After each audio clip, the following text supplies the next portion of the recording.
Moïse, dans Deutéronome 18, à partir du verset 15, a donné une prophétie capitale concernant l'avènement du Seigneur Jésus-Christ. Il a dit que le Seigneur votre Dieu suscitera parmi vous un prophète comme moi, qu'il faudrait à tout prix écouter. Quand Moïse disait qu'un prophète comme lui serait envoyé, il voulait dire que le prophète en question serait un prophète de l'Exode, comme lui. Moïse était le prophète de l'Exode. C'est-à-dire, il est allé en Égypte, il a confronté Pharaon et ses magiciens, et il a libéré le peuple pour les amener à Canaan. Donc, en disant que Dieu allait envoyer un prophète comme lui, il annonçait déjà la mission du Seigneur Jésus-Christ. Qu'il allait venir et accomplir la même chose que lui, c'est-à-dire nous sortir de l'Égypte spirituelle pour nous conduire justement à la nouvelle Jérusalem. Et ce n'est pas étonnant parce que Moïse a construit le tabernacle et Jésus-Christ a construit la cité céleste, la Jérusalem, qui est le tabernacle de Dieu. Et maintenant, de même que Moïse reçut, n'est-ce pas, les 10 paroles sur le mont Sinaï, de même que Jésus va s'asseoir ici sur la montagne des Oliviers et une foule de gens viendra, une foule, se mettre à ses pieds. Il y avait les disciples, il y avait aussi des pharisiens, des scribes, et il va commencer à les enseigner. Et il va enseigner quoi? Nous lisons à partir du verset 21. Vous avez entendu qu'il a été dit aux anciens, littéralement, Moïse vous a dit, Moïse vous a enseigné, tu ne tueras point, celui qui tuera est passible de jugement. Pour votre information, vous devez savoir que le chapitre 5, 6 et 7 de Matthieu constituent le message pour lequel Christ était venu. Il dit clairement, Moïse a dit, mais moi Jésus je dis, quiconque se met en colère contre son frère est passible de jugement. Que celui qui dira à son frère Raka mérite d'être puni par le Sanhédrin, et que celui qui lui dira insensé mérite d'être puni par le feu de la géhenne.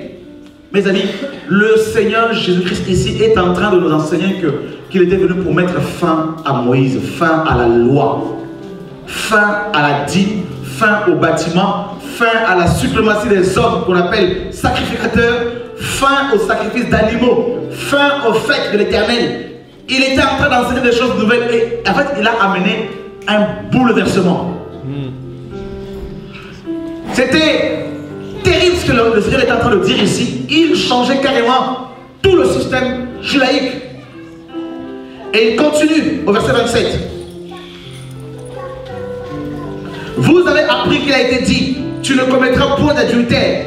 Mais moi je vous dis que celui qui regarde une femme pour la convoiter a déjà commis un adultère avec elle dans son cœur. C'est terrible ici.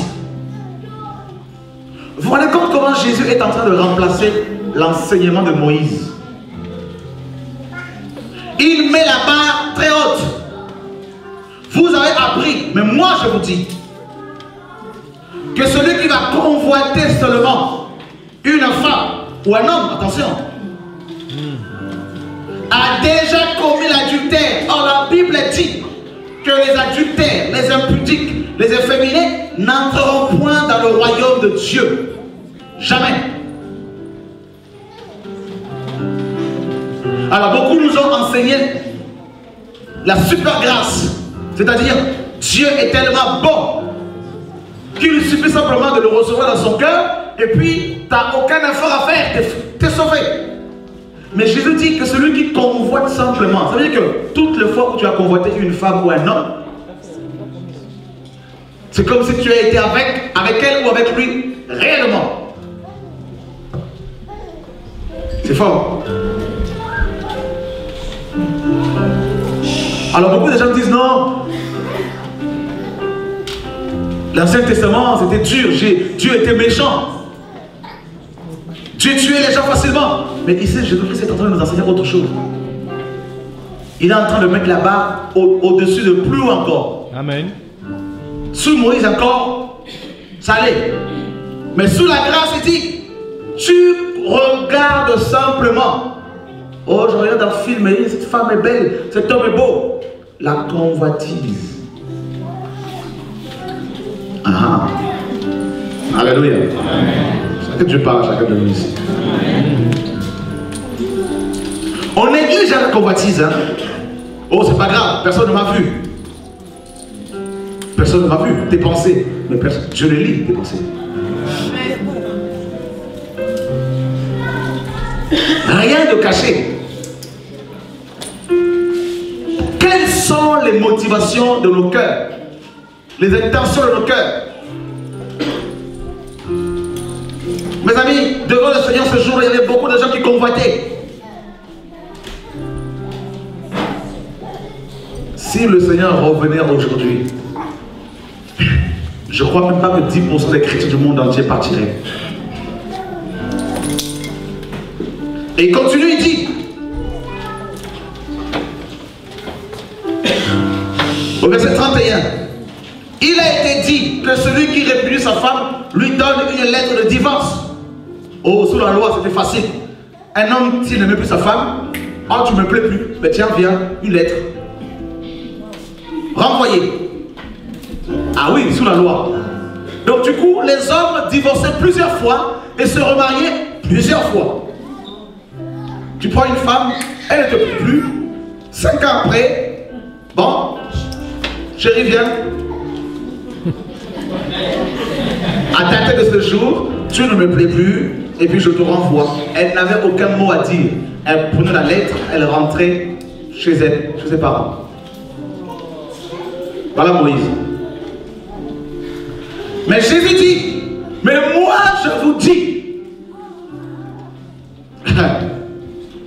Bien comment ça c'est bon.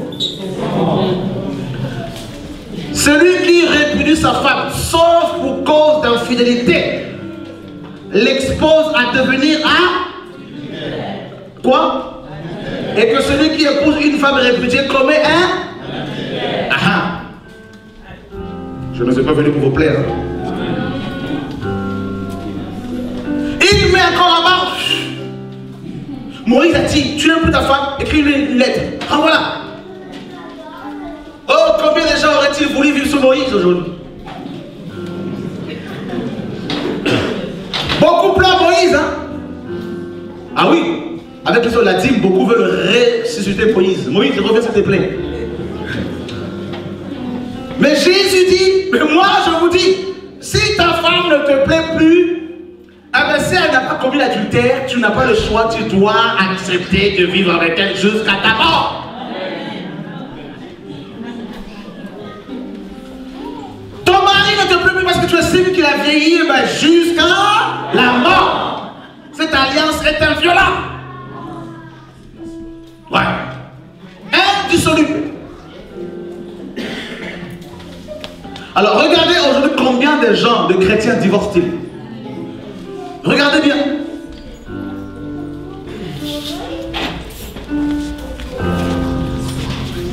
Oh non mais c'est fini, divorce. Aujourd'hui la solution pour régler pour les couples, le divorce. Est-ce que ça existe ici en Belgique aussi où les chrétiens de plus en plus divorcent? Hein? Est-ce que même dans certaines assemblées, ça divorce, ça se remarie sans problème? Jésus dit c'est pour, s'il n'y a pas l'infidélité, le mot infidélité ici en grec c'est pornoia, qui donne en français pornographie. Donc il est question de l'infidélité sexuelle. Et encore, si le conjoint infidèle se repent, il faut lui pardonner.